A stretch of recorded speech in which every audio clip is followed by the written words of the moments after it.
Off with the Pledge of Allegiance. I pledge allegiance to the flag of the United States of America and to the republic for which it stands, one nation, under God, indivisible, with liberty and justice for all. Thank you. We are going to have Phil Coombs come on up during our appointment session.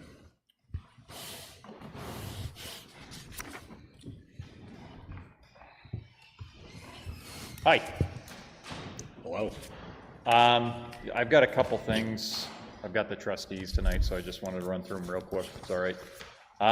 So I've got some more information for you there on the waste oil grant. I'm still awaiting 2 more quotes. One guy's up in Maine and he's debating whether he wants to drive this far or not. And the other distributor's in Pennsylvania and gave me an unequivocal no. So, Okay. I have the budgetary one from our HVAC contractor, and then we had, I believe the 2 quotes were still in there, but regardless, that doesn't matter. This is just to say that you approve us to go for the grant.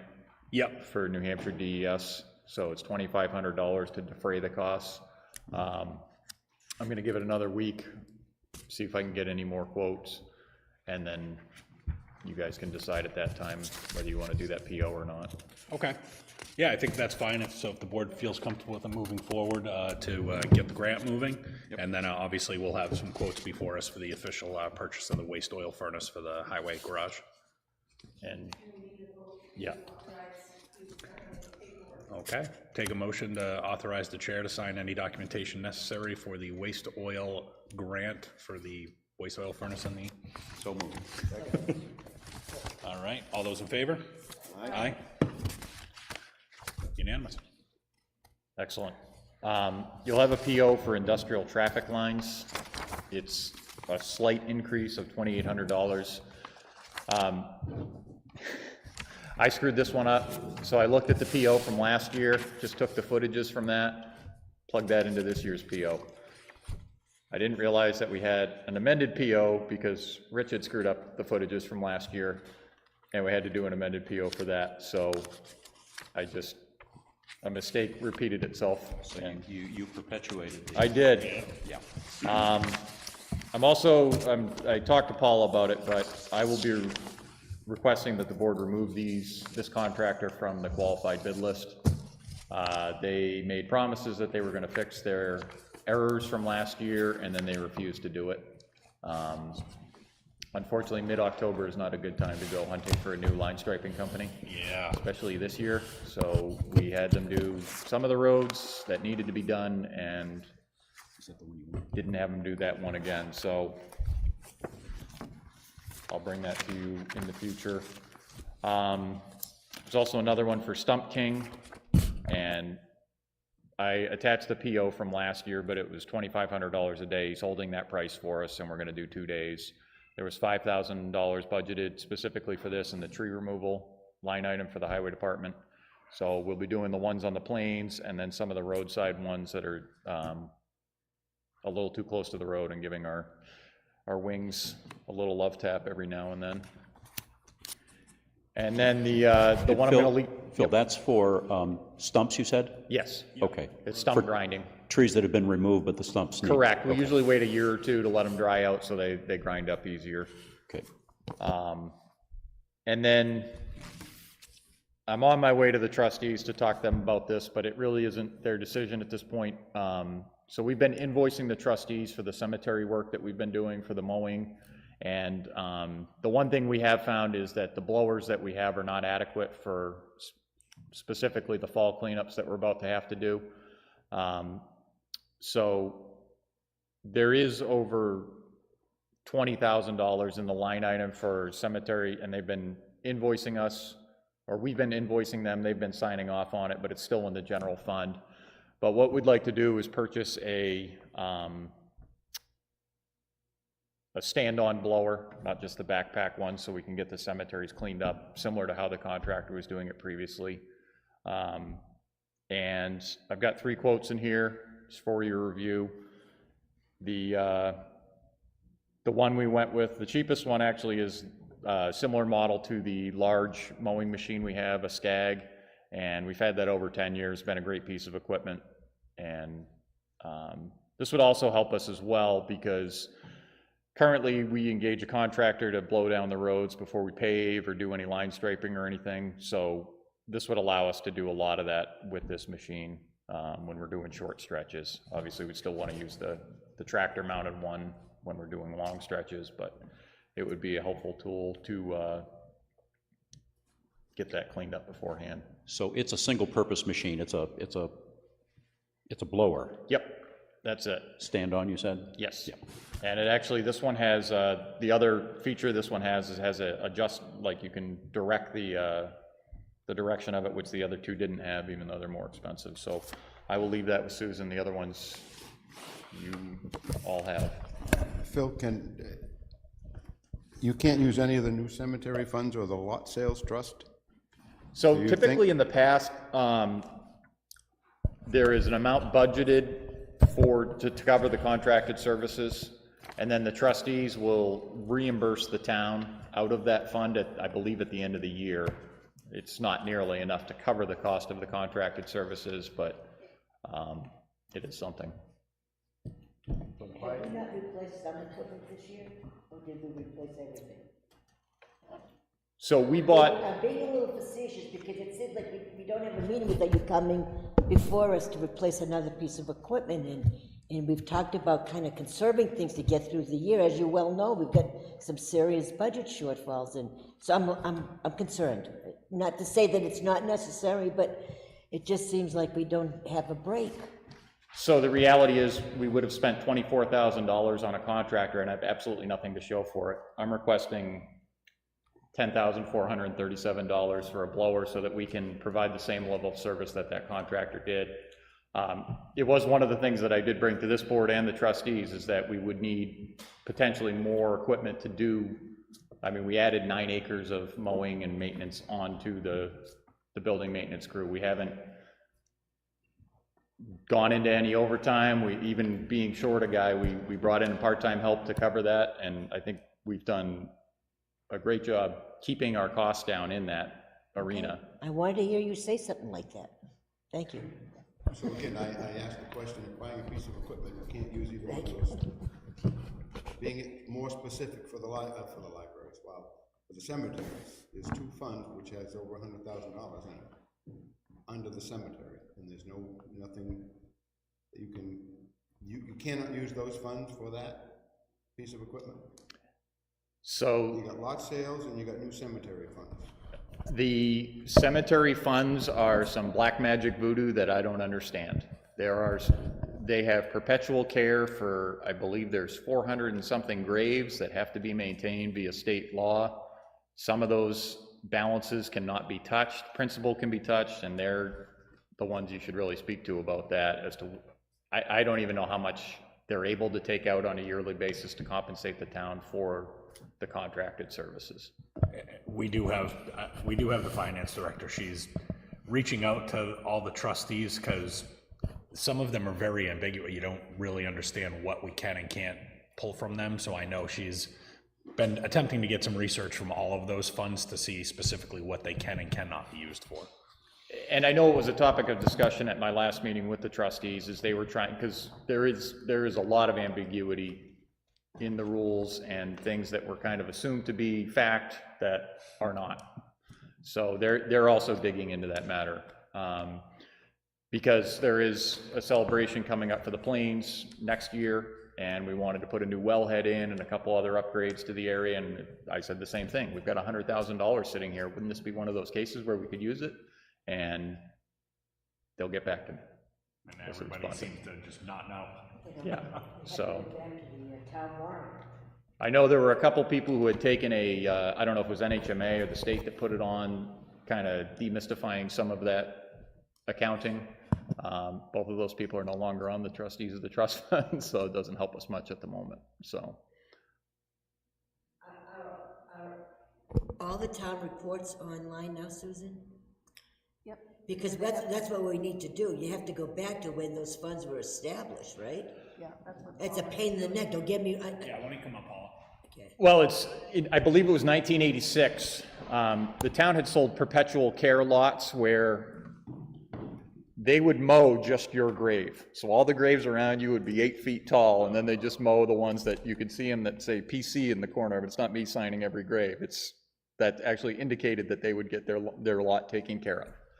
So each one of those lots has a balance moving forward, and that's one of those, and it cannot be touched. It needs to just be maintained and can only be used for certain things. And Yeah, I even learned about it in one of my other classes, and the perpetual care accounts, there's literally, I can't even tell you how many there are right here.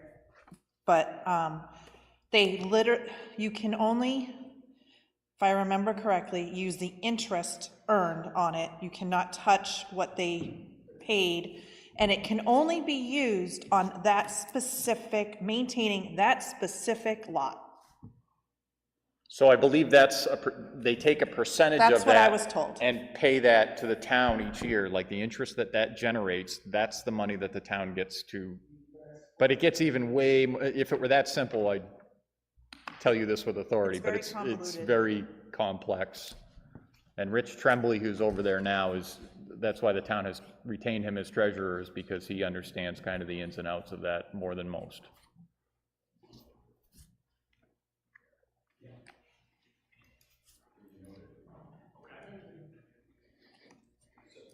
So does the board have any issues with that PO for the blower? I'll hand it to you guys. You can. Okay. I'll be right down the street if you Okay. ask any questions. I'll be All right. coming back if you're Well, still. so we'll just get to that when we get the POs. Phil, and you said there were 3 prices, you have 3 quotes. Yeah, I just went through the packet. There were 3 quotes in here. Okay. Oh, they are in there. Okay. That's what I told you to do. Oh, okay. And they already got it. And I gave it. Okay, you do have it. Sorry. Thank you. Yeah. So we didn't really have any scheduled appointments, so public comment number 1. Anything? Sure? Liar. You don't want to take advantage of an empty room and a captive audience? We're gonna find something for you to do on Monday nights then. Yeah. All right, so committee liaison reports. We'll start with Lori.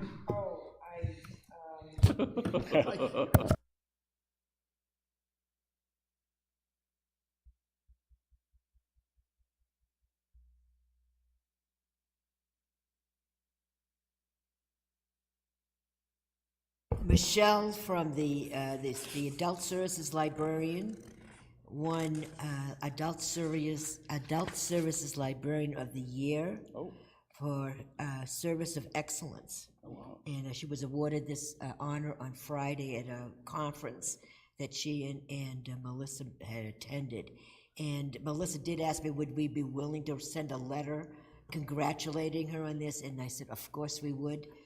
There probably is going to be a ceremony early in November to honor her, a little reception at the library. I don't know the date yet, that has not been set, but it's quite an honor. I don't know that we've ever had anyone who's named Adult Services Librarian of the Year, and it is literally an Excellence in Services Award. Well, and I'm all in favor of doing this. Yeah. And I'm going to suggest that if we do write a letter, that maybe we ought to present it at a select board meeting. Okay, I think that's great too, yeah. Just like, and read it as we read the other things for Holly the other night. Yeah. I know that they're gonna have something in this week's library newsletter, making the announcements. That would have the details, Susan, that would help to put the letter together. If we get the details of it, and Yep. Susan put something together on Yep. behalf of the board. That'd be very good. Also, the library Melissa's looking into starting a foundation for future building additions and expansions. She thought it was time that we be able to save some money each year. I thought that was a good idea. I did suggest to her that she put the pavilion that they're going for the grant for, that's not on the capital improvement plan, but she didn't know how to get a hold of, if you could help me with that, Glenn. Well, I'm wondering. That'd be the planning. Yes, and I'm not the planning board's liaison, but I'm I'm wondering where the requests for this from the CIP committee are, because it's supposed to be coming from the town planner, and I have not seen anything. Have you, Susan? It was supposed to go Wasn't out. sure who, I thought it came from, used to come from you when I was on the ZBA. Well, it's 'cause he was on the planning Well, board. because I was You the were chair at the the time. planning board, yeah. But it's the planner's responsibility, Glenn Greenwood's, to get that request out to all departments, and it was supposed to happen like in August. Okay, so, That typically, I'm almost certain I talked with Glenn about this a few weeks ago, because we brought it up before. we did. Can you just send an email? Can you send an email to Glenn saying that we need to get the CIP thing, so, and I'll follow up with him too, but we need, that has to, and I'll be in there tomorrow night too. Because the whole idea of it is to have the CIP done and available for budget Budgeting. committee and select board at the time that budgets for the next year are being discussed. And at this point, it's so far behind that that isn't going to happen. Yeah. The budget committee is not going to have the benefit of seeing that, which is too bad. But like I said, I brought it up and I wasn't sure who to, because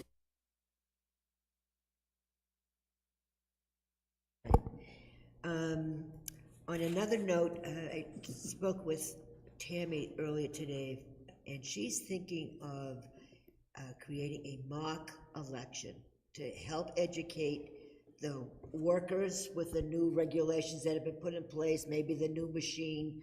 There are a lot of people who don't even understand the difference between a primary, state, or federal. So she's working on developing a proposal to stage a mock election, and I think that could be a very interesting learning experience. Yeah, in more ways than one, I'm sure, but I told her I would back her in that and go from there.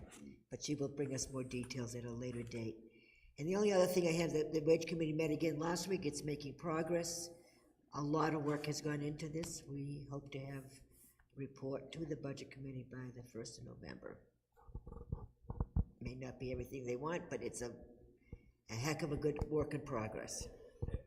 It is. It was, you know, the budget committee wanted us to produce something, and the how deep you can go into that rabbit hole is, there's a reason there's professional companies that get paid hundreds of thousands of dollars to do this study with proprietary software. But I appreciate all the work that, you know, all these volunteers did, just reaching out and even trying to get current updated information from municipalities, because all the information that's on the NHMA website, it doesn't necessarily tell you when it was last updated. It doesn't, you know, then you compare it to collective bargaining agreements that are posted on the state's website, which I know there's a couple contracts that I know that have passed since then that still aren't posted, and they're almost 2 years old. So trying to get current information on wages and salaries was not easy. And not all the towns around us are participating members in NHMA, so therefore you literally have to pull teeth to get the information from the local towns or their boards. Yeah. It's been a struggle, there's no question. But we're hoping we have good information that shows the different job classifications, and understanding that what one town calls a specific position may not directly translate to another, but it's based off of raw data where we have averages of minimums and maximums and salary ranges, so that at least we can give the budget committee something to look at, and, you know, hopefully we can all kind of come up with some type of plan of which direction we want to go, because there was a big push that they wanted to get away from the just straight pay for performance, because they felt it was too subjective based on who your supervisor is. So they really wanted some type of plan that they all felt comfortable articulating if they were going to support it in a budget process. And I would be remiss if I don't thank Paula Mahoney for all her extra work above and beyond, because she really has helped us pull a lot of this data together.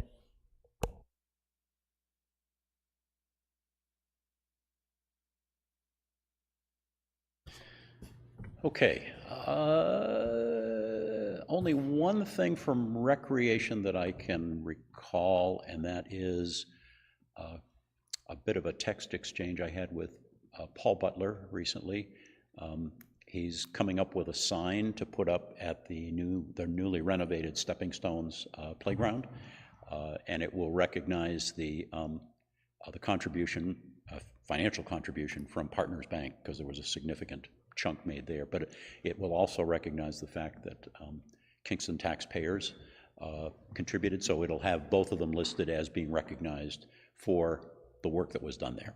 So I don't know if the sign is actually made yet and installed, but he ran the wording by me. It was pretty clear, so I just said, yep, looks okay and looks good. Let's see.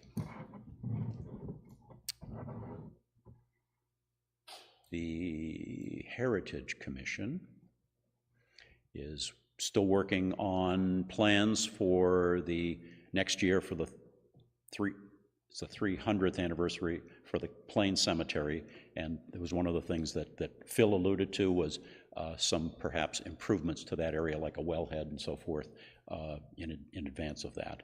So work being done on that. They're also trying to get more volunteers trained for cleaning headstones at that cemetery in particular. There's a process that you have to go through to understand how to do it correctly and what materials, and Heritage Commission is gradually getting a cadre of people trained, and so it'll be helpful and for a group of volunteers to be available to do some of that work.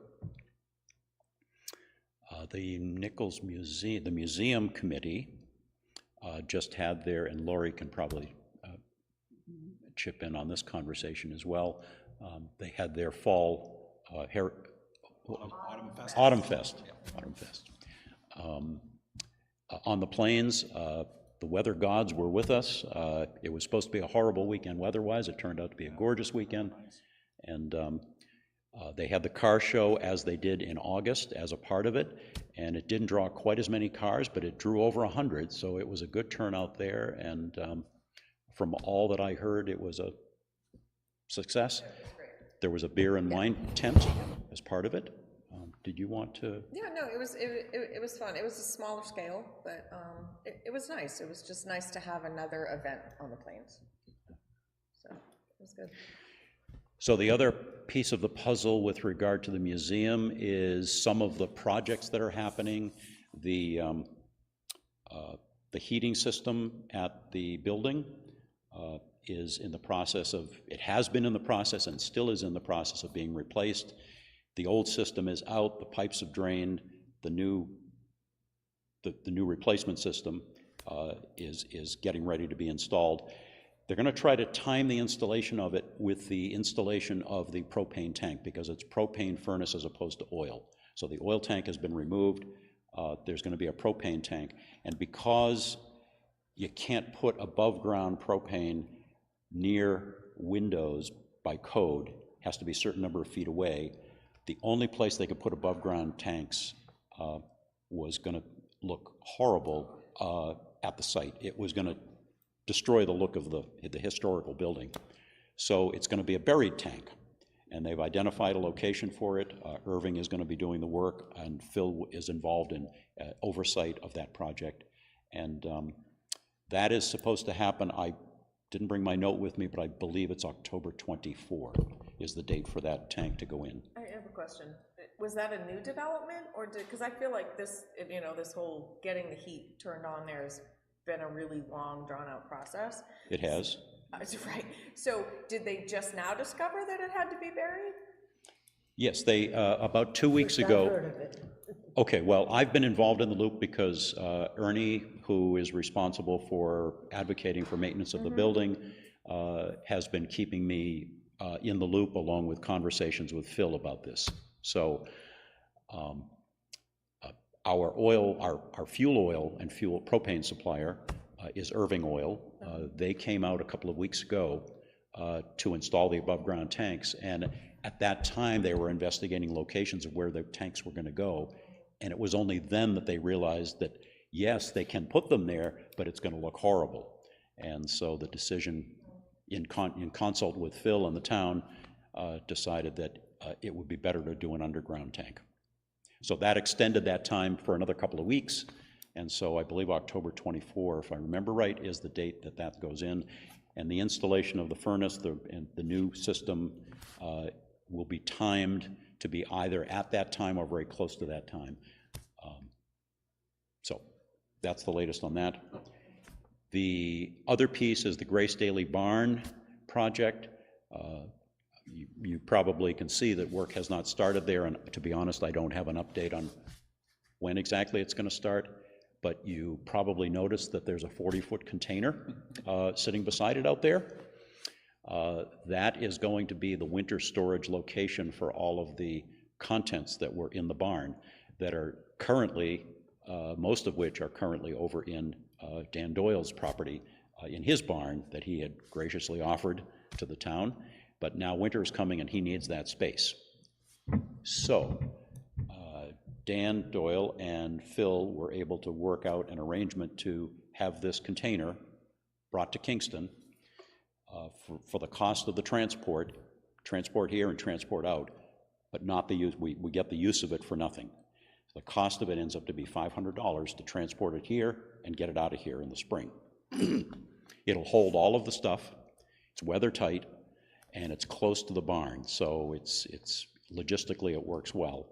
And the cost for doing it can be taken out of the funds that we have set aside for doing the Grace Daily work, because there's, in total, between the town's appropriation and the grant that we received, total was about $75,000, and the anticipated amount to be spent the way Phil is planning to do it, using a lot of our own labor and so forth, the total is going to be well under that. So there's plenty of room for that additional $500 expense, and it's part of that project, so that's what's going to happen there.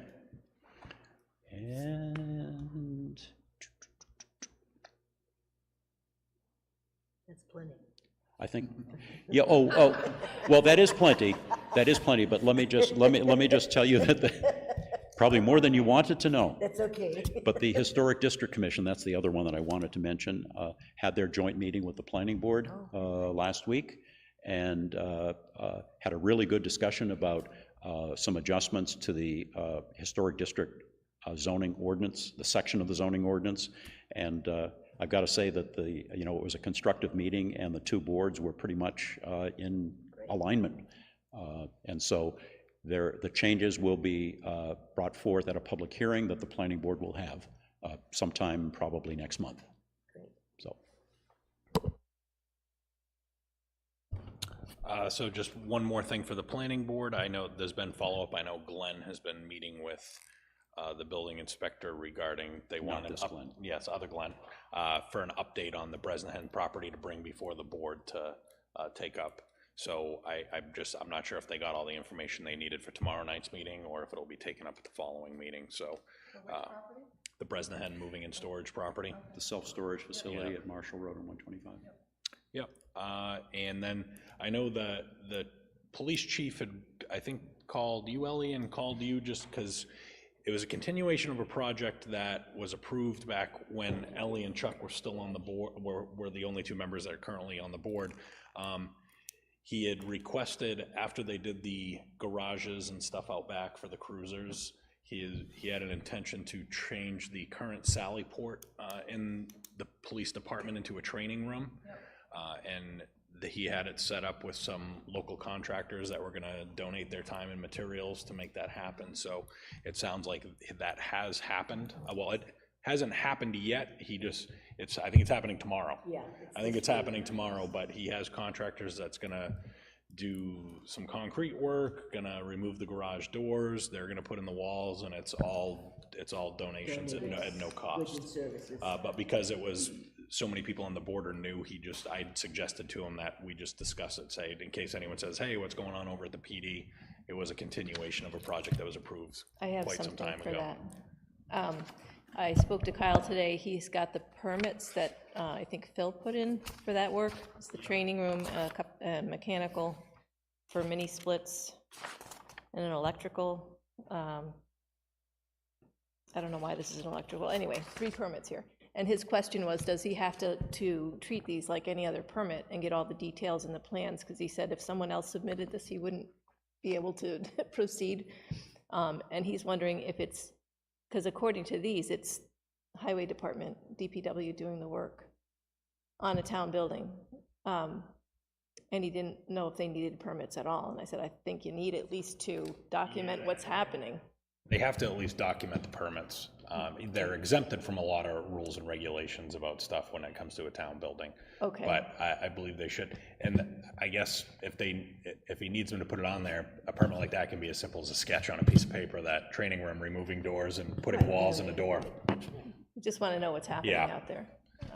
And obviously no fees, but. Yep. Okay, so we'll process them anyway. And Well- they actually are gonna paint the garage. Is what they're doing work. Oh, paint the, Yeah, all the new garage, the new areas that got put in. So I know that municipal buildings and such are exempt from like zoning and so forth. But when it comes to building code and health and safety stuff, they're not exempt from that, are they? Correct, that's why they still, That's why they have to do the permit. that's why they still have to do the permits and it has to get And inspected. it has to get inspected? Okay. Right, and he was saying, of course he's gonna inspect it. I said, well, how are you gonna inspect it if you don't have a permit to refer to? right. So, Plan to go by. yes. Right, so, okay, good. Right, So I'll reach out to the chief tonight, let him know that, get your sketch over to Kyle before they start tomorrow.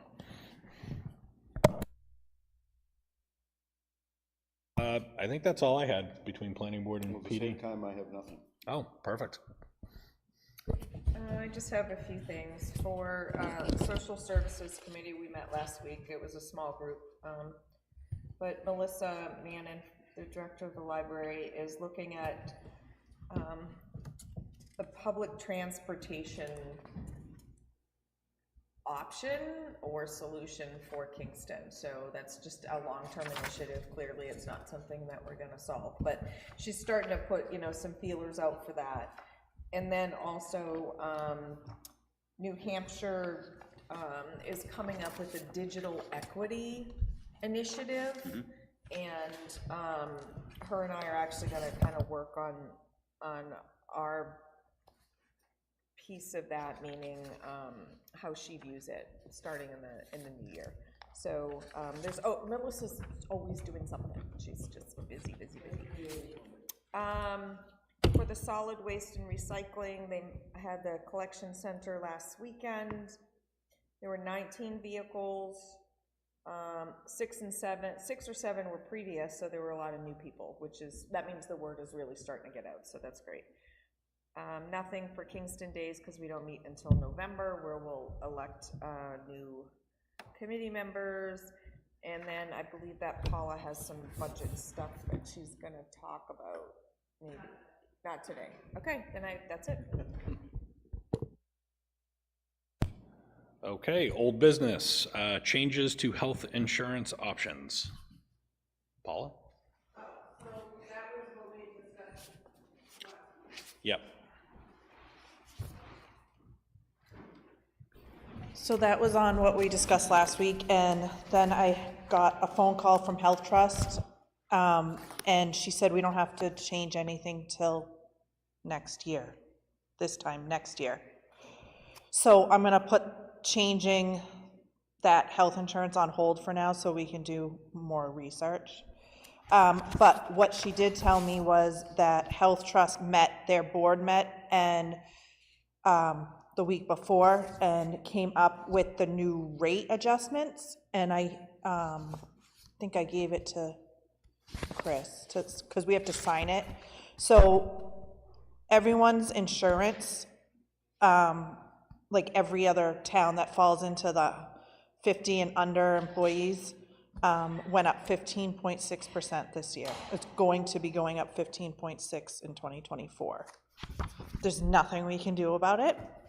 That's the health, and the dental is going up 4.7. So I made a copy for Chris because we have to sign, he has to sign, there should be one little packet there.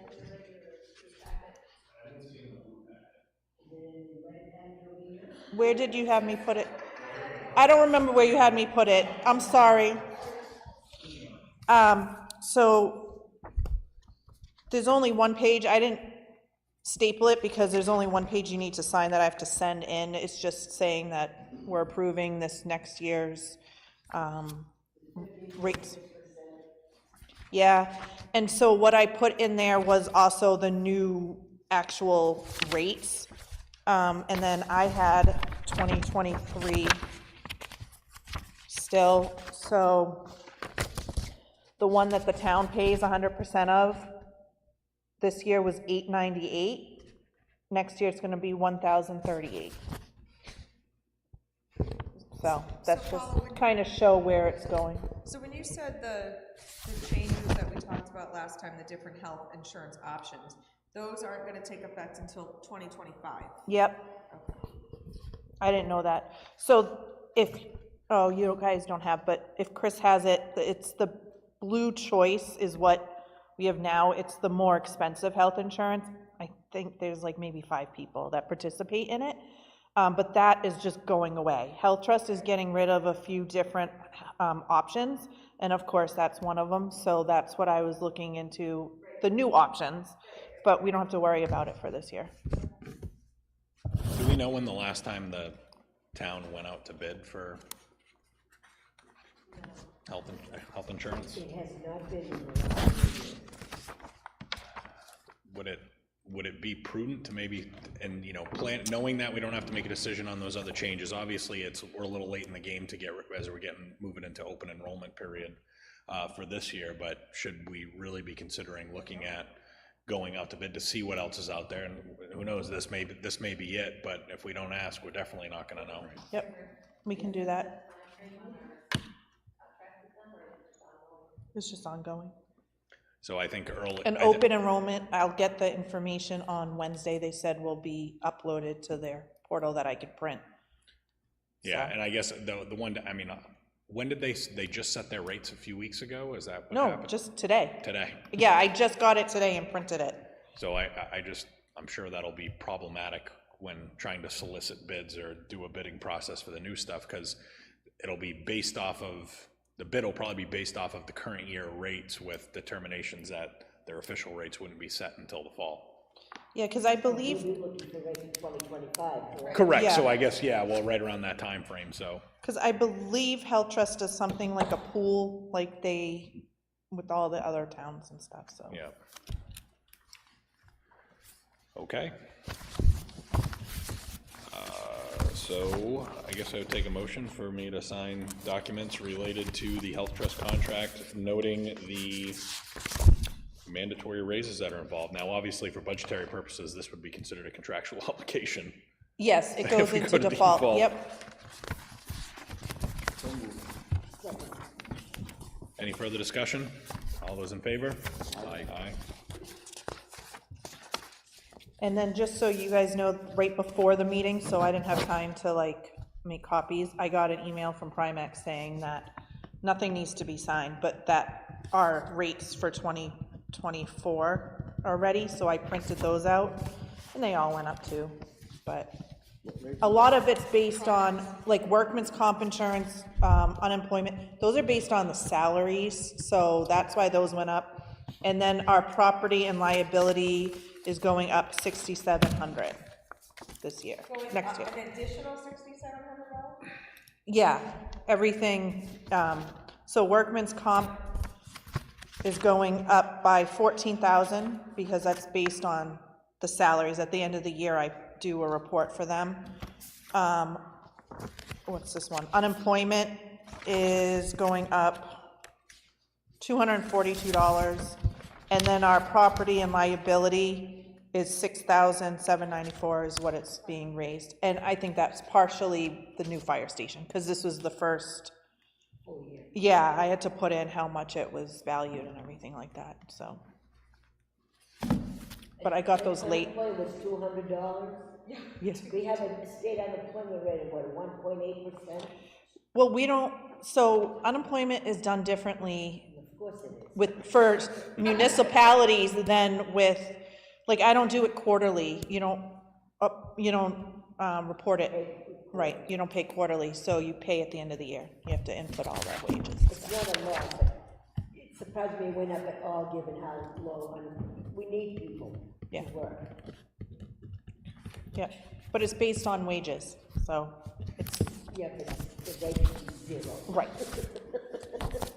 That's it. Employees in concert Just- are spending money elsewhere. While you're up here, Paula, just where are we at on budget process for everyone? Is there, So I have received, I had asked for all the departments to give it to me, I forget what date, I think it was like a week and a half ago, or a week ago, their budgets so that I could put it in the full one. So I got most of them. I think it's some of the committees that just meet once a month that I told them, just give it to me when, because it was more for my benefit so that I could look at it and review it and go over with the departments if I needed to. Budget committee needs it a week before. Yep. Around that first meeting. Right, so I just got them, so now I have to put them and talk to the committee, not the committees, the departments, and go over it just to make sure that we're all on the same page. did you submit ours, Susan? Because I haven't. No, done it we yet. haven't done it Okay, yet. so we need to do Nope. ours. No, we're doing it, we're doing it.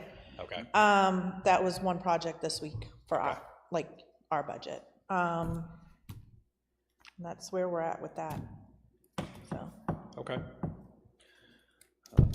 Oh, What else? one, Do you have anything should I say, one thing we were questioning was COLA, because some departments asked about it.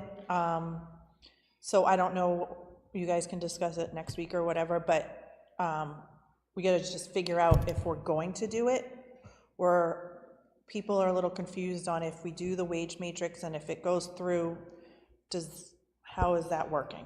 Do you know what I mean? There's been some question, because some budget committee representatives have told their department liaison person that they need to put in a 4% COLA, and then we'd still have the wage matrix. However, we as a board have not discussed an amount for COLA. Nobody should be discussing the COLA. Yeah. Department heads, we have no Well, idea. don't shoot the messenger Yeah, here. but they're getting that guidance from the budget They're getting committee. mixed information. So we should be coming up with, the select board should be coming up with once we have all the budgets done, we should be proposing a recommended cost of living. Then the budget committee decides on whether or not they want to adopt that or go with something else. But I will say the wage salary discussion sounds like it'll probably be something separate from COLA. It was designed as a replacement for pay for performance. Correct. So I think they're two separate things, but no, nobody should be, the department head shouldn't be putting in a COLA. It's, we propose a COLA Right. that goes on the selectmen's budget that gets put over to the budget committee, and then they determine whether or not they like it or they don't. No, so no one, I told them not to put a COLA in, that's just hold off on that because we had to discuss it, but it goes on their budgets. Yeah, it should go in their budget. It's not on the select board budget. No, but it has to be, like, the number has, yes. the You number have has to figure out we have to 4%, figure out what the 3%, number, what the 2%. number is we're gonna, you Right. know. We determine the percentage. But then we have to figure it out and put it on each of their budgets. Yeah. Okay. So I just wanted that out there so that we can work on that. Thank you for remembering that, Paula. Yeah, and I think that in the budget templates that were sent out, there's a salary line or pay line, and then there is a COLA line. Because last year was the first year or something, so it stays there because we do it for 5-year Right. like span. Right. Okay. Let's see, the waste oil grant we already did. The next item on our agenda, I have to recuse myself from. So I'll hand that over to Chuck. Thanks, Paula. Thank you, Paula. All the permits that were needed at the 49 Danville Road have been technically issued. They have been signed off by the department heads, not department heads, the electrician, HVAC, and there was one part which we all anticipated on the electrical that they are going to, they haven't done it yet, put a note in the file that those could not be expected due to It's in there. It's on the permit itself. It says items covered not able to be seen. well, yeah, they need to do a little more than that, but yes, that's what. But that's what it means, is it? So the only thing we haven't got to yet, we talked about a little bit today, is what the actual fees will be, but when they come up with the fees, I'm sure that they will be paid, so, it's taken care of anyway, and it's done. That's good. It'd be nice to put this to rest. Yeah, after you talked to Tori, she did hand it to Kyle and say, we just want some help with the fees and the I letter. talked to Tori when I left and Yeah. said, you know, if you see Kyle coming in today, if he came in, He did come in and he's aware of it. She gave it to him and explained Okay, what just you to set the wanted, fees but for he it. didn't get to it yet, just so you know. Thank you. PFAS grant update. Glenn and Susan have information. We do. Well, Susan, why don't you go? You've been doing all the work on this. We finally got the request for proposals paperwork done. It had to include all the contract paperwork, and there was a lot of that, a lot of templates that had to be retrofitted and figured out what we need and what we don't. So it is finally posted. I did hear from one contractor already who said, wow, that's a lot. So we're gonna have to have our lawyer help us fill this out. I said, well, hope it's not that bad. She did want to know if we were going to have a meeting for bidders for information, and I said we didn't have any particular plans, but we might want to think about that. We could think about that. We had not planned on that. Yeah, so that's all I've got. Okay. So, just so everyone knows, we're required to do a minimum of a 14-day posting period, and we chose to use the minimum because we want to get this rolling. And so the due date, Susan, is the 24th or 5th, or? But they're going to be received, the due date is before that, and then we're going to open at our select board meeting on, The 30th. right,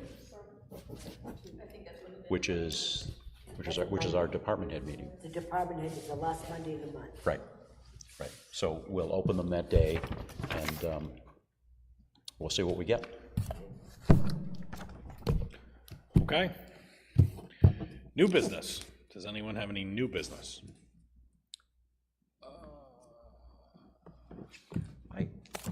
Sound like you do. Well,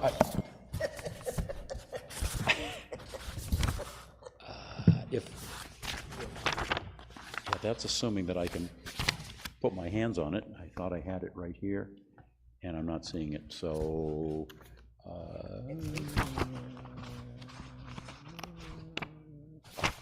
I have it.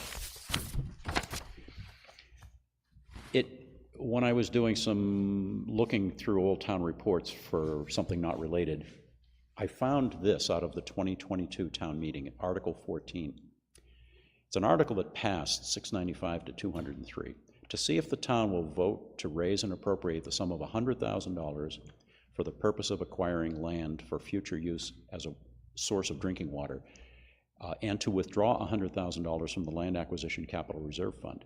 This special article is a special warrant article per RSA 32:3, blah, blah, blah. The Select Board and the Budget Committee recommend the appropriation. No tax impact, majority vote required.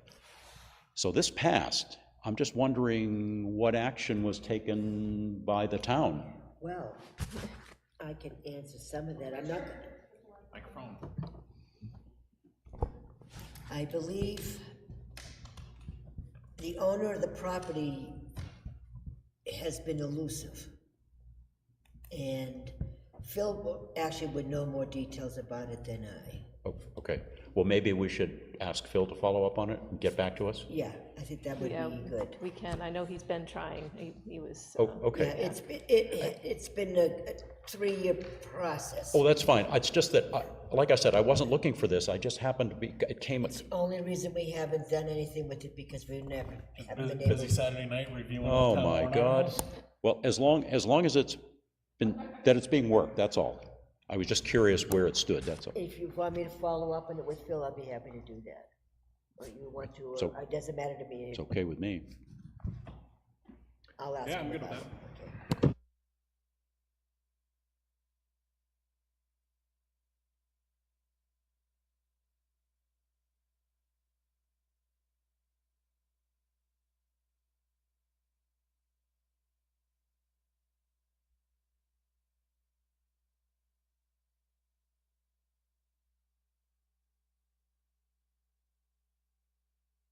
companies that didn't have the manpower.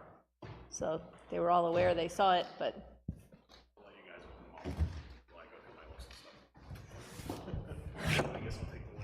There you go.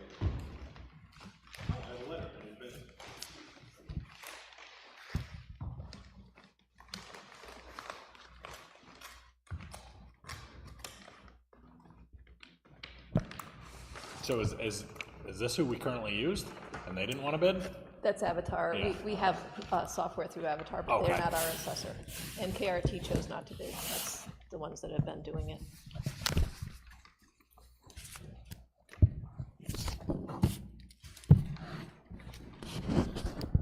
So if anyone wants to jump in, if they want, once they find some numbers.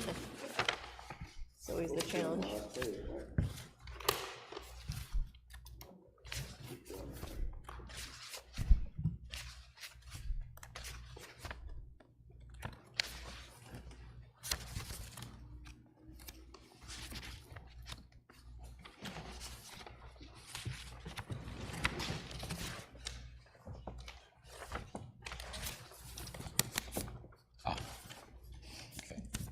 Okay, I have a fee schedule here, and this is from Granite Hill. Where is it? Oh, sorry, thank you.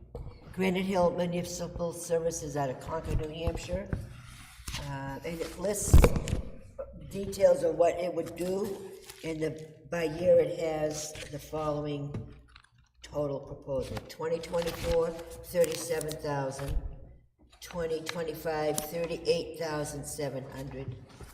2026, 39,300. 2027, 39,700. Now, the only other thing I saw was at the beginning, oh, wait a minute, and they have 2028, 41,000. But at the beginning, they had a $90,000 figure. Did they separate out the revaluation at the fifth year? Susan, you'd have to analyze this, I Yeah. can't tell that. Because there's 6 pages in between with more details, and then it has a fee schedule. It has office hours, pickups, cyclical data verification, that's one number, that's a 37, for example. And it does that each year through 2028. Okay. But then they have a price here attached as a non-binding estimate cost for 2028 reassessment. And this is $90,000. That might be on top of the 41,000. Right, because it says measure and list sales, preliminary analysis, development of building costs, development of land values, field review of all properties, digital images as needed, et cetera, so it needs, you need to go through it, but Yeah. that was another figure of $90,000. Okay. Ready next. Okay, so I have in front of me a response to the RFP from Corcoran Consulting Associates, Inc., located in Wolfboro Falls, New Hampshire. And the cost breakdown is general assessing services and cycled inspections for 2024 at $37,500. Same activity for 2025 at $38,620. 2026, $38,620.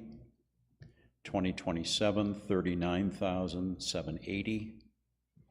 And general assessing services and cycled inspections for 2028 at $40,980.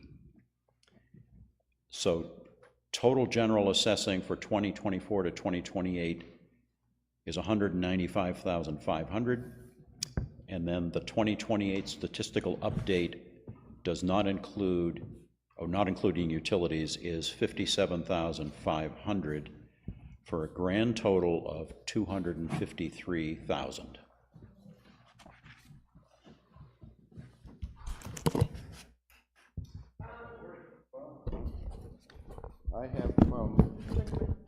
I have from Whitney Consulting Group, Salem, New Hampshire. And it's, again, one that will have to be looked at because it's not overly understandable. Total estimated annual price for the basic 24 days assessing staffing service is $19,200 per year during the contract period. Additional day services are available at $800 a day. So then it says, sale property inspections included, abatement inspections included, new construction pickup residential, $50 a parcel, new construction pickups commercial, $75 a parcel, cyclical inspections, $30 a parcel. The total annual estimated cost of inspections is $24,830. Then it says total cost of 2028 valuation update. I'm not sure what that means. There's no 24 to 2000, there's no particular breakdown for, Yeah, they said, so yeah. Susan's gonna have to look at this. So then it says, the intent is to provide appropriate level of staffing to complete the work outlined as specified in this proposal. The total price for these services is $47,700. Other additional services such as appeals will be billed in addition to. And then it just goes on about monthly billing, 15th of each month beginning on April 15th, 2028. So I think they got some It doesn't- dates wrong on here, you know, Yeah, it sounds like, through December 15th, 2028, so.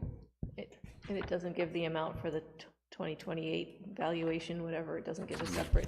Not that I can see that's on this billing and payments. Sounds like that evaluation was the 47,000, and then that Okay. first $24,000 numbers were all the annual assessing. Annual. That last year, the 47 would be in addition to the 24, maybe, yeah. Yeah, so it was 19,200 a year, then plus, and came to 24,830, sounds like. So I somebody have got so many details. yeah, somebody got Yeah. sit down and put all that. Okay, I have Municipal Resources, Inc., they're out of Meredith, New Hampshire. They stated that they won't do the cyclical data collection until starting the second year due to staffing limitations and existing commitments. They broke theirs out by year, so 2024 is just general assessing, which is the same cost every year at $19,750. Beginning in 2025, all the costs are asterisked, meaning they're subject to a maximum increase of 4% annually. So they didn't include the 4% in there. So 2025, including the assessing and the data collection, was $43,750, which is the same cost for 2025, 2026, and 2027. So, and then 2028, it's that cost plus the reevaluation of $79,000. So base cost without the increase is $122,750.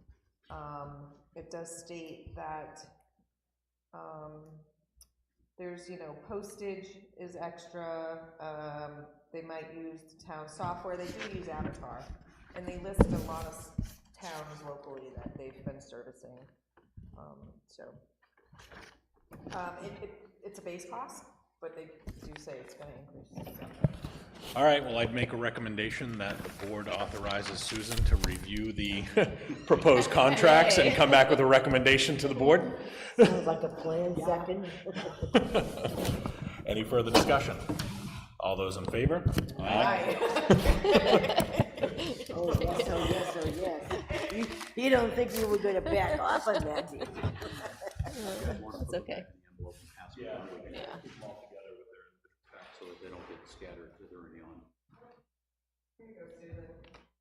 I'm excited. You didn't have anything else to do.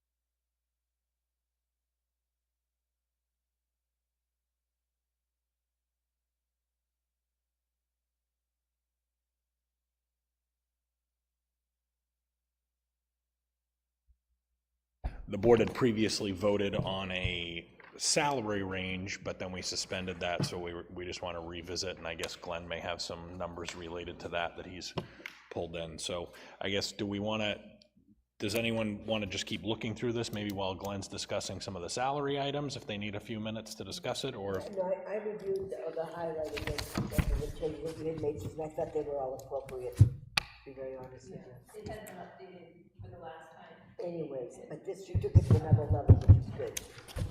Right. Yeah, it's good. So I don't recall what the number range was that we were planning on for this time, but, It was 65 to 85 okay. is what we came up with last time. So it was my going back through the town reports that actually flagged the thing on the other thing that I brought up, but I wanted to refresh my memory on what the vote was for the code enforcement position. And it was at the 2021 town meeting, and it was for, and I had forgotten that it passed by only 7 votes. So it was close, but it was a majority, so. So the vote was for, at that time, 2021, a salary and benefits of $65,690, including benefits. So For 9 months. for 9 months. So if you scale it up to 12 months, that brings it to $87,587 for salary and benefits. And then I made an assumption.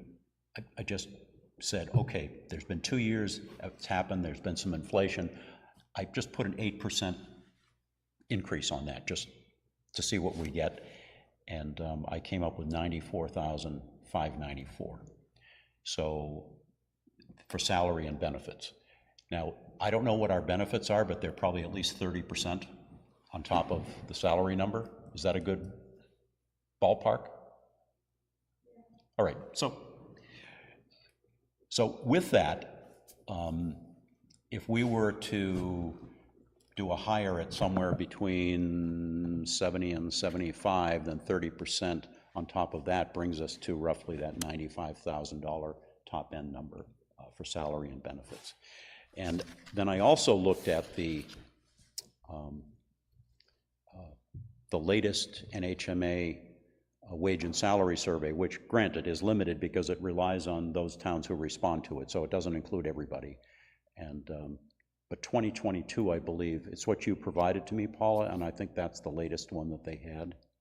And it's in a spreadsheet, so you can sort it out. So I was able to pull out code enforcement officer, and I've got some here, and you know, just to give you some examples. And most of these are larger cities, but for instance, the town of Durham has a range of 67,000 to 85,000. So that's their, you know, based on experience and so forth. Yeah. Town of Londonderry, 48,000 to 68,000. Loudon, and these are for salary. They also have some that are hourly, but these are salaried. Town of Loudon, 83,000 to 83,000. It was just a set number, 83,860. Town of Merrimack, 68,000 to 95,000. City of Dover was 75,000 to 109. City of Portsmouth, 58,000 to 75. And City of Somersworth, 61,000 to 78,000. And what you don't have there is that there's a lot of towns had assistants, full-time assistant code enforcement or building inspectors, as well as clerical assistants, 1 or 2, at least one, if not 2 individuals in that department. So I would prefer we stay with the 65 to 85 plus benefits, because I don't think we're going to find someone for anything less. That's my opinion, because there are a lot of departments that are our size with more staff, which goes back to what Susan has talked to about needing more help downstairs. And to be honest, I mean, that is comparable to the range for Durham, which, granted, they're bigger than us in some respects, but they're not. I mean, some of these other communities are significantly larger than us. Right. Yeah, and I think that could come to play, like Ellie said. They have those large communities, that individual position has a lot more support staff that goes with it. Right. But I'd feel comfortable with us staying with the 65 to 85, because I think it gives us a good broad range where we can really map out, hey, this person sets themselves apart with certifications or experience. We can always go higher if we can't find the right person, or find the right person who needs more money. I mean, I'm just saying. I wouldn't even put that out there right now. Well, for the right person, Well, I think that we would have to have another discussion about that. But, well, let's, you know what, we're not there yet. Let's see what's happening right now. yes, we're not there yet. Just my opinion is, I mean, we keep talking about the code enforcement and putting all the emphasis on the code enforcement, and I think our biggest, right now, is the building inspector. Now, if whatever we go with, we're gonna add, what, 25 grand to that on average for a building inspector. But we're putting, I mean, that's just me, because I think right now, we need more emphasis on a building inspector, and the secondary part of it becomes code enforcement. I think, And if that's, how it rolls out when we hire the person, then I think that, I mean, that's still, now we're back up to, 120 grand, 110 grand when you add the building Yeah, inspector. I think we just need to convey to whoever the candidates are that there is an ebb and flow of this. Like, it's not just 50% of your time is this, 50% is the other. Sometimes it could be 90-10. Sometimes it could be anywhere in between. Right. I think the way our town works is it comes in waves. Some of the larger communities have a code enforcement officer and a building inspector, separate. But going back to the Durham example, they use one person for code enforcement and building. Well, and based on my memory of what I had looked at for the wage committee, most of the building and code were combined, and the code, a lot of times, was also health. There were other combinations going on, that's why it was never really fully clear cut. But the building inspector, I agree with you, Chuck, has got to be the primary with the code enforcement. as part far of as the knowledge response. goes, if somebody's more building inspector than code enforcement, that can Correct. roll through. And I think the fellows, Paula has my data. I don't have it with me, it's on my It's computer. okay, I don't have it either. But I helped her with her spreadsheet for her part of the wage study, and that was one of the departments.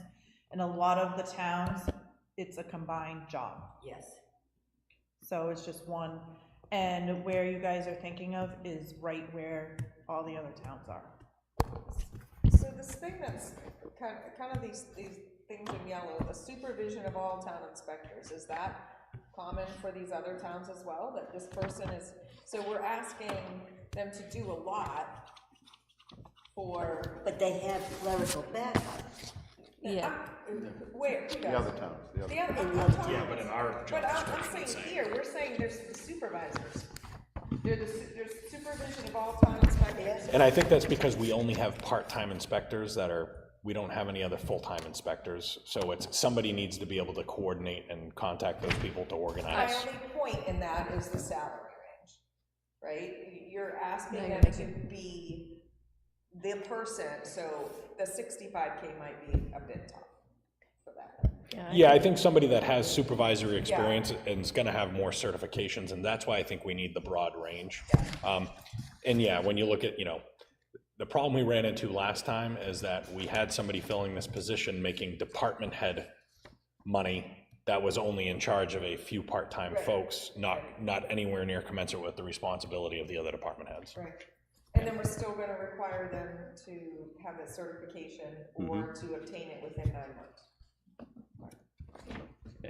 And I think it's important to, I agree that, there might be a circumstance that we're gonna have to look at a higher number, but, I mean, what you said, Paula, is correct. I mean, based on just what I was looking at in the numbers that I pulled off of the NHMA data, that the vote from the voters was for a particular salary and benefits. And my calculation sort of scaled that up based on inflation that's happened over time, and the fact that it's, not 9 months now, it's 12 months. And I think that that's perfectly justifiable, and it falls within the mandate that we were given. But to go more than the 85, I think we're going above and beyond what the voters said was okay. But wait to see what happens. so yeah, we wait and see what happens, what kind of response we get, and how And it if goes. any of that, if you want, I put that, I wanted to emphasize that because we did have, in the past, I thought that was the idea was to have them coordinate the other inspectors, like hold the inspectors' meetings, but if you want, maybe instead of supervision, to say coordination or something to make it less, yeah. Because it's in the job description, so whether if they're hired for that, whether they're they have the ability to do it or not. They're now in the position of supervising, and that might then, so maybe. Yeah, you want a different collaborating or word, maybe. coordinating would be better. Yes, I feel comfortable if we change that, shall include the coordination of all other town inspectors. Okay, It's probably really more accurate than Yeah. supervision. yeah, So with that, I know, because I know the board has a purview, we probably, I think this is gonna be a lengthy process. So I think if everyone's comfortable with that amended change, is the board comfortable moving forward with this job posting as amended with the previously agreed upon salary range of the 65 to 85? Yes. Now, how do we want to, and so I guess let's vote on that. I guess we don't even really need a vote on this, but. Well, and with the understanding that we were looking at no earlier than a January 1 start date. Correct. Okay. So we agree on that. How do we want to run this posting? Do we want to run it as a period open, close, invite candidates in, or do we want to have it be just a continuous posting where if we get a couple of qualified candidates, we'll invite, I think that's because you don't want to just have a posting that's open and wait too long, because then you may miss out on potential candidates that don't want to wait forever for, oh, I'm not going to wait a month for you guys to invite me to another thing. Open until open filled. until filled, and then if you get good candidates, interview them along the way with the understanding the job doesn't start until January. Yep, which may put people off as well. I mean, Correct. you may get the right candidate, and they are not willing to wait, and then an additional month and a half to start. But there may be some people that like a big transition period, like, oh, that'll give me time to prepare, maybe they don't want If to. they work in municipalities, they get it.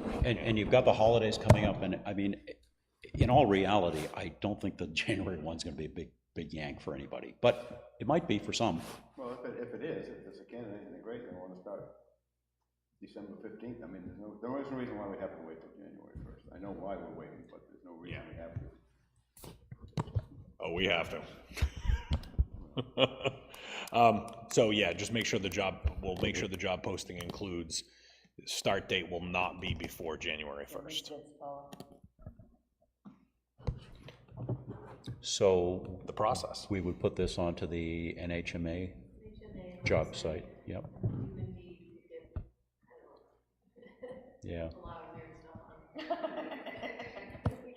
Well, you know me and my print, I think you should put it in print. Yeah. Yeah, I would like it. It doesn't have to be the whole job description, and refer them to the To the website. website. you Sure. know, but Yep. I think you should. And where in print would you suggest? Well, I'd still call the union leader in Carriagetown. You want local, that's Carriagetown. You want Yeah. a New Hampshire focus, you need the union leader. Right, right. Yeah, I agree. I just didn't know what you had in mind, but I agree with that. But yeah, because I still believe in print. You need both. I do believe in both. Yeah, I mine's, know, so right. Oh, yours is. We need a bigger one right here. here that we can share.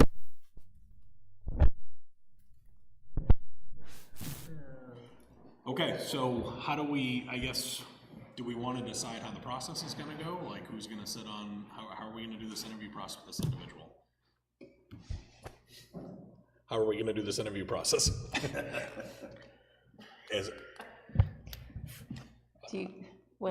If I have promising candidates, I can bring them to you and we can set up the date to offer. Do we want to do this as a hiring committee that brings it to the board, or is it going to be before the full board? I think you need to bring them in before the full board for a final decision. Right. But do we want to narrow down, without having it be an open, non-public session hearing every time we want to interview somebody? Do we want to set up a hiring committee comprised of a couple of people from the select We had a hiring board? committee both times. And do we have a standard set of questions?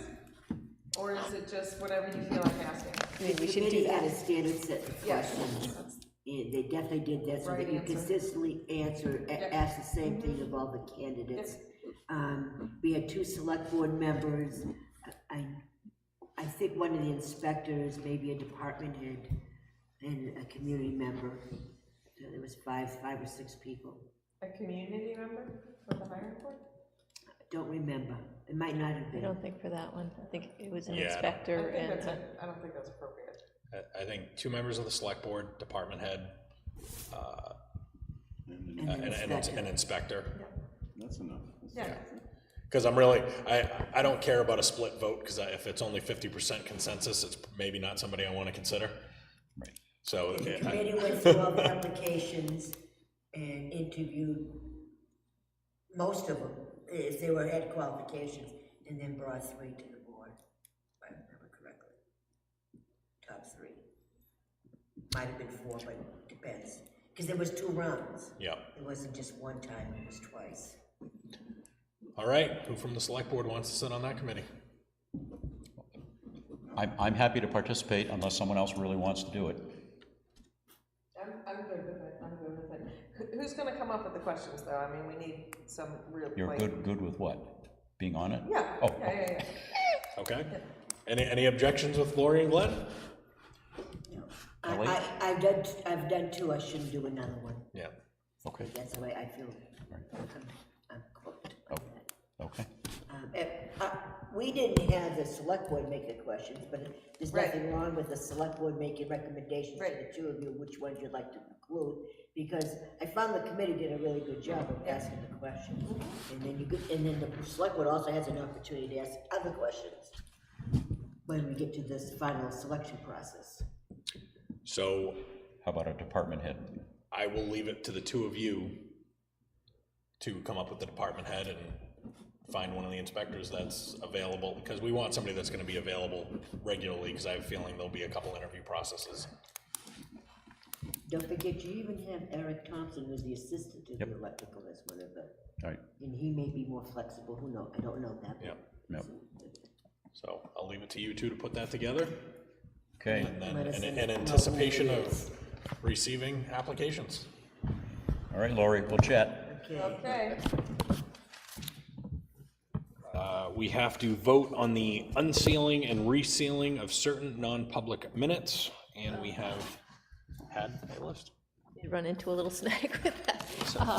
I was going through them, and I have 1 or 2 people on each one, and in talking with Chuck, we thought at least 3 should weigh in on these, and there was at least a couple where there was questions, we want someone else to look at it.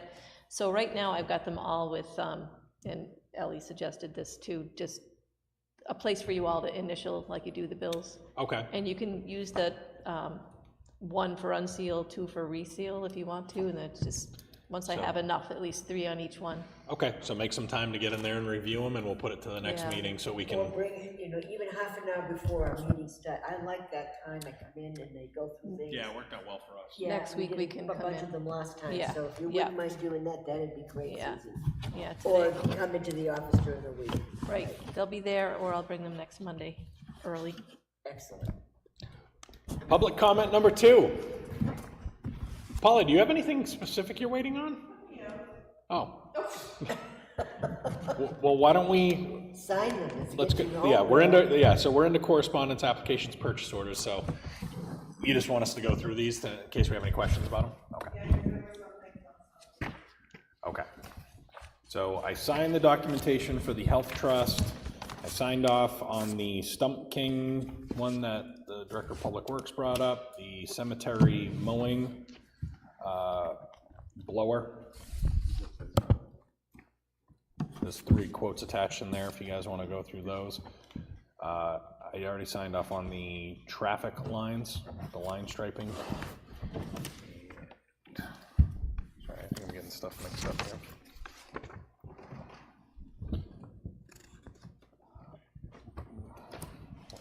I know I'm missing something here. Yeah. Oh, yeah. That'll be a good one. So, we received a purchase order for Sanssouci Associates. This was for the utility reevaluation appraisal. This was approved, well, the project was approved to proceed by the Board of Selectmen at a previous meeting last year, or February?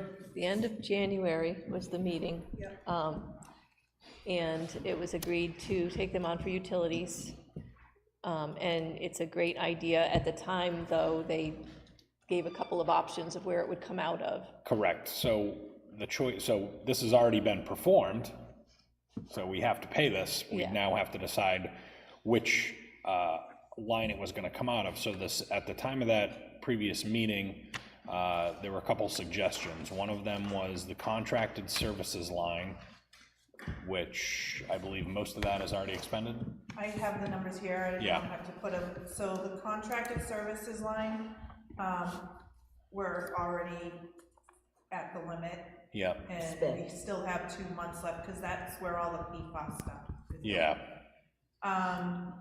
Another recommendation at that time of that meeting, because the budget was already done when this all went through, but was the infrastructure fund. I'm not sure if that can really go in there.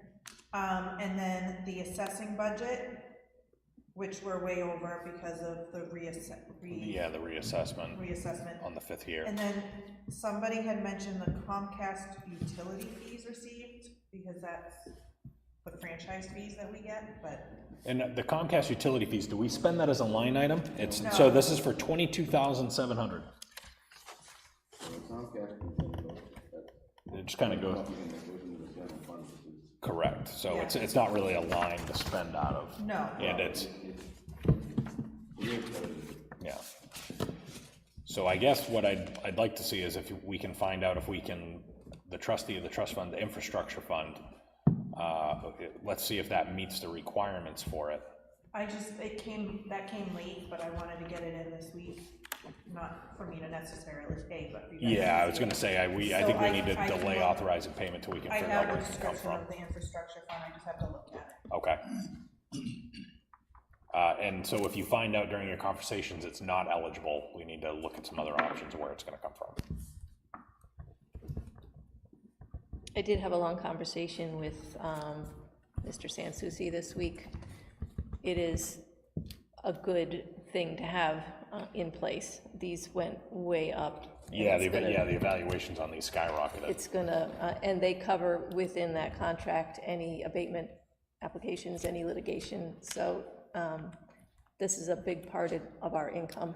Yeah. So it's good to have them on board, they're very knowledgeable, they do 65 towns. Okay, so we'll hold off on this one, we'll wait to hear back Yeah. from Paula on where we can expend that from.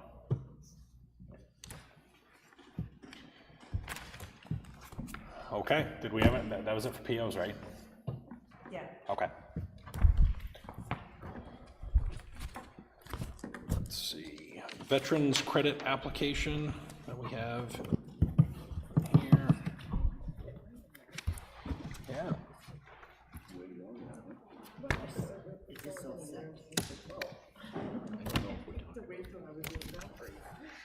I don't think that was gonna be read. I think that was for information. So we have a veterans tax credit application. It's for 5 Cottonwood Circle in Kingston.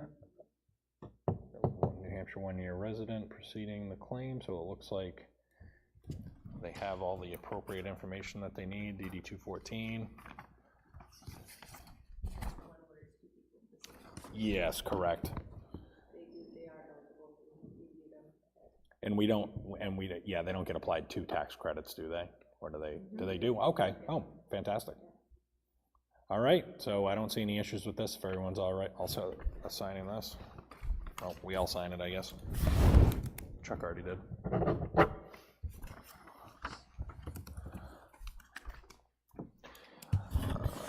We have an abutter notice for the zoning board of adjustment.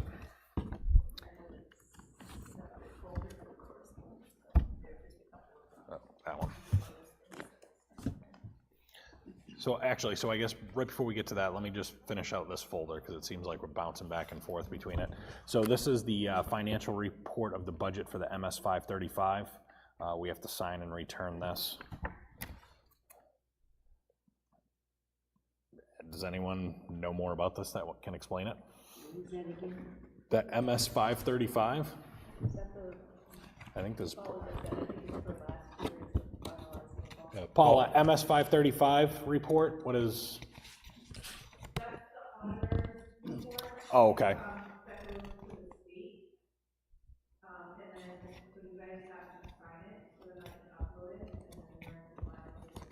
So this is just the final report as a result of the audit, we're not voting on, So is this something, yeah.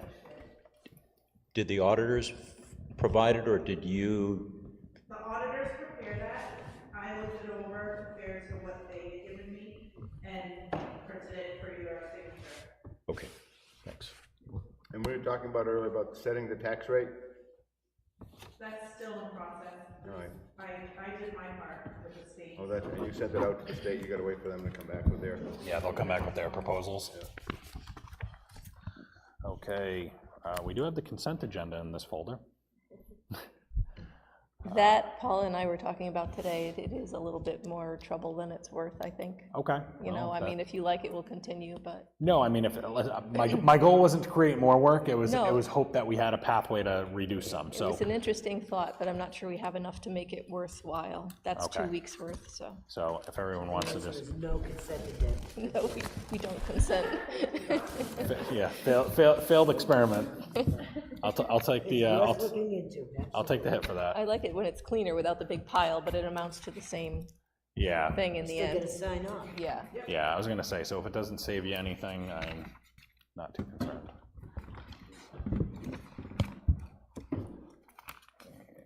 Okay. Also within that, so within that was payroll. We have a couple vendor checks. One is some assistance checks, one's to general assistance to the Seabrook Inns. One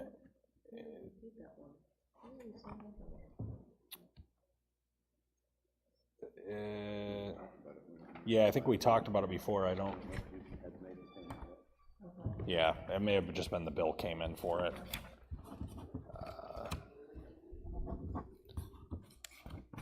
It's the Seabrook Inn one. There's one for general assistance for heat.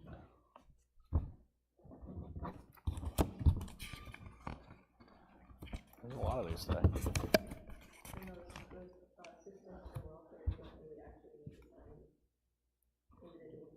Oh, we don't?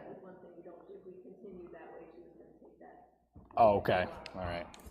Well, still get a signature block. Did Paula get any consensus on if we use this for payroll? Did she ever find that from the auditors?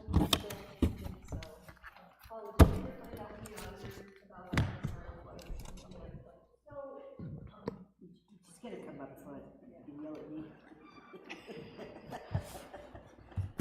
Because someone's at home, is not gonna hear. I did contact them, and the gentleman that responded was on the road, but he said that we should get signatures, and he'll contact me to give me more information, and then it just got busy, so I forgot to call him. So I will call him back tomorrow and get that answer, but he said we should have signatures. It's probably just a checks and balance kind of Yeah. thing. Phil, earlier, just on the, that waste oil grant, do we have to take a separate vote that we haven't rescinded our collection of waste oil? There was some weird, yeah, there was just some weird language in there that, you know, the said vote has not been, oh, maybe that's part of the contract. Okay, never mind, we're All good. I knew is the part that I have to have Tammy sign, and that's to say Yeah. that you voted tonight. So we voted on tonight, so then you'll Yeah. have Tammy sign off on Yeah. that portion of it. Okay. Let's see. Not sending that one around. Yeah, there you go. Have at it. Let's see, the abutter notice is for Sauhegan River Investments, 255 Route 125. The applicant is requesting a variance to 109, section 109.6C of the zoning regulations to allow a vehicle repair facility in the C2 zone. So this would be. Why are we even getting that? Yeah, Well, the town is considered it.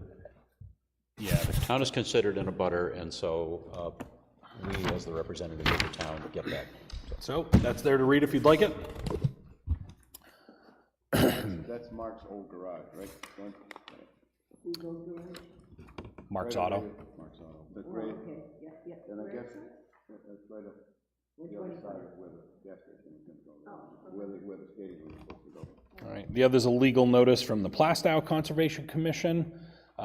They've completed a study to propose some of the wetlands in Plastow over 2 acres as being designated as prime wetlands. And it's a legal notice for a hearing that will happen on November 9th, 2023, 7 p.m., second floor of the Town Hall of Plastow. So it's referring of the 1,278 acres of wetlands in Plastow. The prime designation would apply to 402 acres or 31.5% of the total wetlands. So the public hearing will provide more information about the definition of a prime wetland. And we're invited because we're in a butter.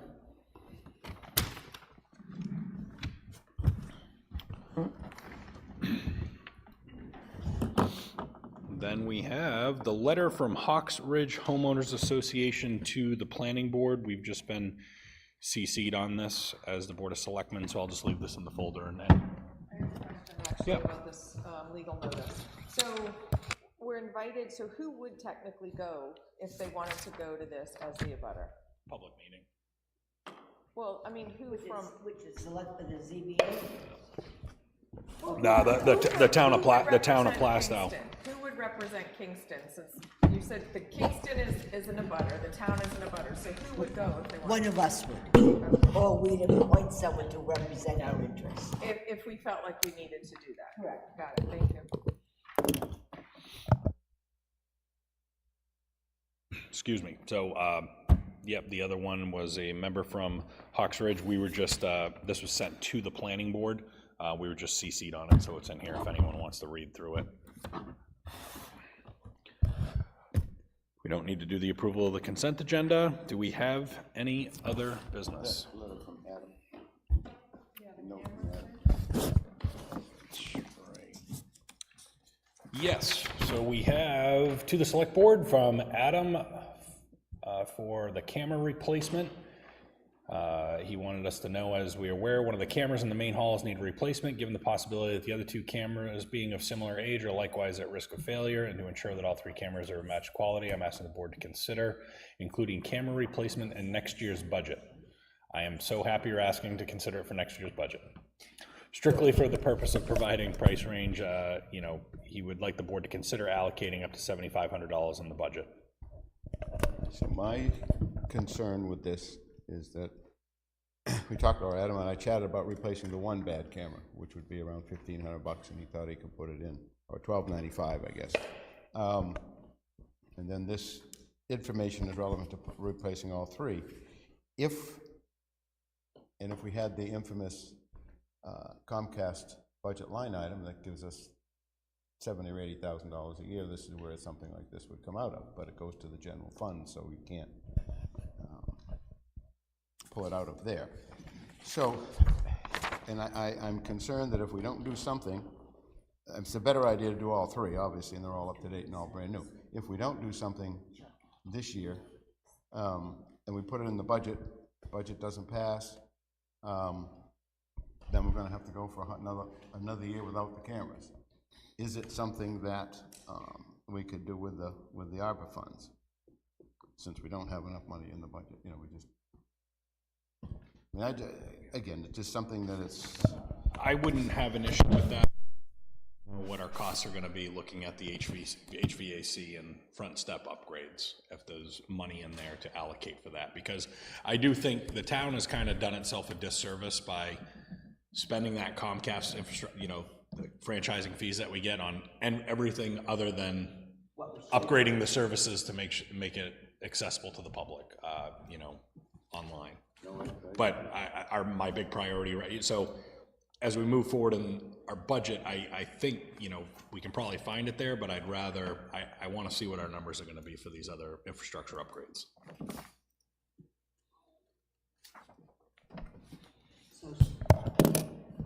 That memo you should keep handy, Susan, for us to dealing with the budget. We don't want to lose sight of it, okay?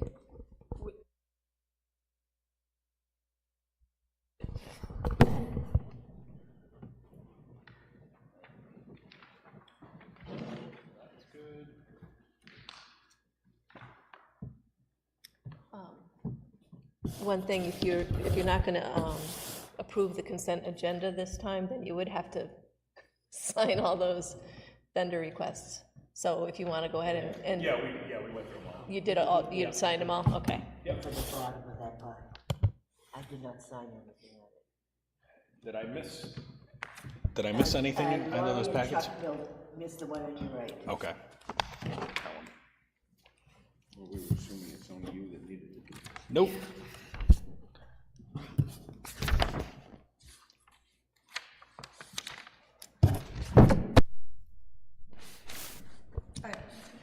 So you mentioned ARPA. What are the things that we're going for, and don't we have a deadline of December to, December of 2024, I believe, Not yet. to For spend it? allocation, December of it's 2025 for funds to be expended. Okay, so we're doing HVAC, the steps, are we doing the infrastructure on the lights on the planes? That was one of the other items we were looking at on there, so, but yeah, the big ticket one was gonna be HVAC upgrades for the town hall, front steps of the town hall. I can bring that sheet back next meeting if you want. Yeah, if we can With get an all the update. updates. Phil, did you say they've got a price on the upgrading of the planes, on the electrical and stuff? Didn't the state? No, well, I didn't know if Stacy or somebody had mentioned it last time when we were talking about it, that she had that, I don't know. You haven't seen anything. This can go back in there.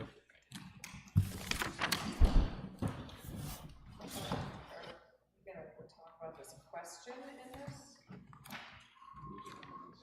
It was in your. How Are we, addressing it? Is that? did that I come was from told it Paula? was for informational purposes only. Yeah, that came from Paula. I think There she was a did. question at the end. Okay, I'm not sure what it is, so. At the very last sentence of her page, the second page, Chris.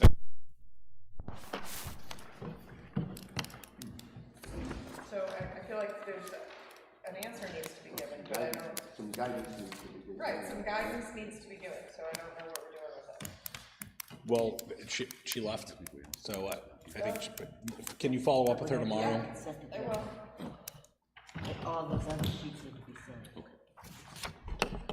All right, final call, I said, let's take it under advisement. all right, we're adjourned. Oh, minutes.